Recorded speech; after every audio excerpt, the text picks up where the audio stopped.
Asmita plan ప్రకారం సీమంతం function చేయించుకుంటూ ఉంటుంది. ఇక సీమంతం ఫంక్షన్ కోసం చాలా అందంగా రెడీ అవుతూ ఉంటుంది. అప్పుడే రవీంద్ర అసలు పైకి అందంగా తయారవుతూ లోపల ఎన్నింటి కుట్రలు చేస్తుందో ఏంటో నీ చిన్న కోడలు అస్మిత అని రవీంద్ర అంటాడు. మీరు అలా మాట్లాడకండి. నా కోడలు అస్మిత చాలా మంచిది. ఏం చేయదు అని ప్రమీల చెప్తూ ఉంటే, "ఆ! చూస్తున్నాం కదా! జైలుకి అలా వెళ్తుంటుంది. ఇలా వస్తుంటుంది. ఏమీ చేయదు. ఏమేం చేస్తుందో మాకు కనిపిస్తూ ఉందిలే" అని రవీంద్ర అంటాడు.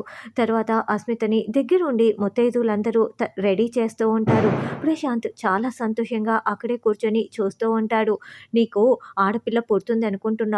మగపిల్లాడు పుడుతుందనుకుంటున్నారా?" అని ఒకావిడ ప్రశ్నిస్తూ ఉంటే, "నాకు ఎవరు పుట్టినా కూడా ఒకటే.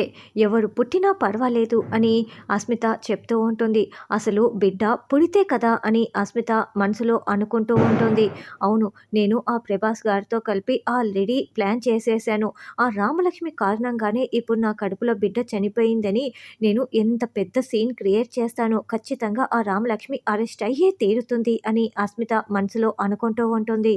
ఒసేయ్ రామలక్ష్మి, నేను సీమంతంలో ఇవ్వబోయే షాక్‌కి రెడీగా ఉండు. గిలగిలా కొట్టుకోబోతున్నావు నువ్వు అని అస్మిత అనుకుంటూ ఉంటుంది. మరోవైపు రామలక్ష్మి ఆలోచిస్తూ ఉంటుంది. మరి ఇప్పుడు కూడా రామలక్ష్మి ఇరుక్కుంటుందా? లేకుంటే తెలివిగా ఈసారి అస్మిత ప్లాన్‌ని తిప్పికొడుతుందా అన్నది రానున్న ఎపిసోడ్‌లో తెలుసుకుందాం.